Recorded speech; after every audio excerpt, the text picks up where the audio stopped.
Hey, what's up guys? It's Brendan from Best Life Weight Loss. And today's bike vlog, I want to talk about calories in condiments. You know, if you saw the short from earlier, you know that I'm talking about your ketchups, your mayonnaise, your mustard, your barbecue sauce, your Hidden Valley Ranch. What I just named are your top 5, American condiments that you'll have available at any restaurant, fast food place. I mean, those 5 are fucking on demand.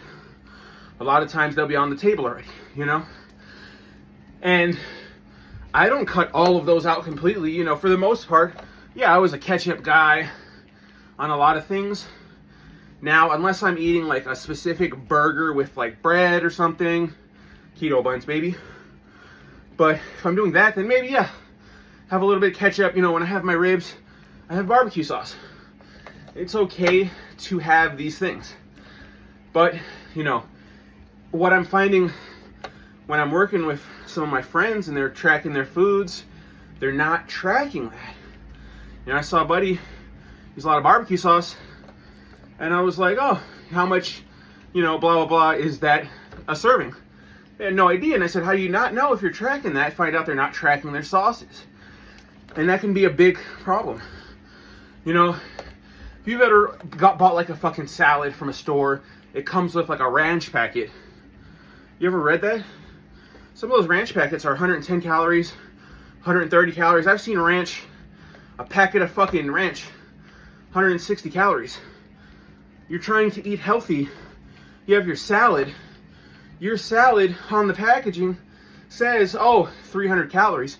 But it's not including that fucking ranch packet. And it's things like that you really have to be careful and pay attention to. You got to think about, you're eating something, you buy something, you look at something, you say, you get a burger, right? You get a burger from fucking Jack in the Box. But then you add ketchup to that burger. I'm not saying that, your whole diet's fucking gone now because you're putting ketchup on that shit. That's not what I'm saying. I'm saying that when, on my cheat day, for breakfast, I went and had a fucking breakfast sandwich from Jack in the Box. I think it was 510 fucking calories. I thought it was gonna be like 300 calories. But if you have to go, if you wanna go, even when you're eating like dog shit, even when you're on your cheat day, it doesn't hurt to track your calories. It doesn't hurt to acknowledge what you're putting in. I've had some really gnarly cheat days, especially the last few weeks, where I look at that and I know, okay, I never want to do that again. Like, that was too much. But it's good to analyze that. It's good to know, holy shit, I consumed 1,800 extra calories on my cheat day. That's really going to set me back. It's good to know that. But, when you're using these condiments, they make your food taste better. And I'm all for better tasting food. But a lot of those condiments, high in sugar, fully processed, fully preserved. I mean, my ketchup says you're supposed to refrigerate it. My ketchup has never been in the fridge. Growing up Hispanic, we never put the ketchup in the fridge. I didn't know it was supposed to be refrigerated until I got older. But I'm so used to it not being refrigerated, so you gotta think about it. That's tomato paste. For that shit to stay good, there must be so much fucking preservatives in it. So in and itself, I already think ketchup is unhealthy for the most part. But I like it. I'm still gonna use it. But one thing that I've found with, all of this is there are plenty of alternatives. Instead of having to put ketchup and barbecue sauce on all your foods, I preach salting, salt, pepper, garlic powder, used in a good moderation. It can make your food taste good, and it can be healthier than just drenching it in all kinds of sauces and marinades and all that shit. But say you want to do that. Hey, I like my ketchup. They have keto ketchup. What is keto ketchup? It's basically ketchup that is low in carbs, low in sugar, probably still has a bunch of fucking preservatives.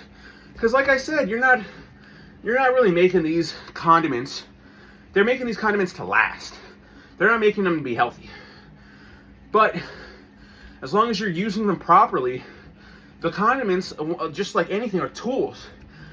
And instead of cutting out Condiments completely, you can find the alternatives. You know, different hot sauces, they can be a lot more fat friendly. You know, there's a lot of hot sauce that is really low in calories, where you're just really consuming sodium, and that's about it from a lot of these hot sauces. Yeah, even the hot sauces are gonna have a calorie count. They're gonna have sugar in them. You gotta read everything. I preach reading all of the different labels, but you know, there's mayonnaise alternatives. I don't know if there's mustard alternatives. The mustard really doesn't seem that bad to me, but I don't know. I've never really looked into mustard. I've only had mustard on fucking like hot dogs and shit. But one thing I do know is even the mustard, it all has calories.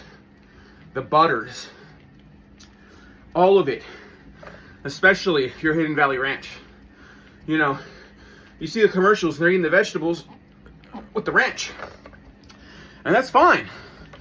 Vegetables and fiber, they're wonderful for you. And if you need a little bit of ranch to make, like, if remember, I'm always talking about snacking, protein snacking, fruit snacking. Well, if you want to do vegetable snacking, then having the Hidden Valley Ranch, that might be perfect for you. But you can also make low carb ranch. There's so many different alternatives. You can, there's literally a recipe called low carb ranch. Very easy to make, it tastes good. And remember, anything I'm telling you about alternatives, about using it on your food, I would never tell you to put something that's gonna make your food fucking gross. I preach that you have to have a diet that is sustainable, that is something that you're gonna like when you eat. And condiments can be very important on your weight loss journey. Even if you don't supplement them with alternatives, if you're using regular mayonnaise, regular ketchup, you know, I use regular fucking barbecue sauce. There might be like a lower sugar barbecue sauce. I just haven't looked into it. But I don't go crazy with the barbecue sauce. And when I'm adding more, when I'm doing anything, I'm paying attention, and I know, okay, I get a couple more squirts of that, it's probably another 80 calories or whatever. And if you pay attention, like some of the sauces, they're not that crazy in the calorie count. Sometimes people just put too much of it on there. And ketchup, barbecue sauce, stuff like that, I feel like it can go a long way if you spread it. That might be a tool, you know, an idea. You know, when I put some ketchup on a burger, and I know that ketchup is not that good for me, make sure I smear as much of that on there, that what I already put, the serving that I decided I want to add. And maybe I'm like, oh, add a little bit more. It counts. Those little calories, if you're doing that every day, not counting the ranch, the ketchup, the mayonnaise, that's going to be throwing off your calories. And then at the end of the week, or whenever you're weighing yourself, and you're tracking all your calories, and you think, huh, for some reason I'm not hitting my goals, it could be those condiments holding you back. And just not knowing. Knowing is half the battle, baby. G.I. Joe. And it's true. The more you know about your body, about the food, about what it's doing to you and how your body reacts, the more you're going to be able to achieve. The more you're going to be able to do. And the more you're going to succeed. So, I hope you understand the point of this video. It's, you know, I'm not trying to vilify these condiments. I'm just saying you got to know what you're putting in your body and can kind of control how much of it you're using, how often you're using it. But it's just a tool, baby. And you got to use your tools. Hope you start your weight loss journey today. Stay positive.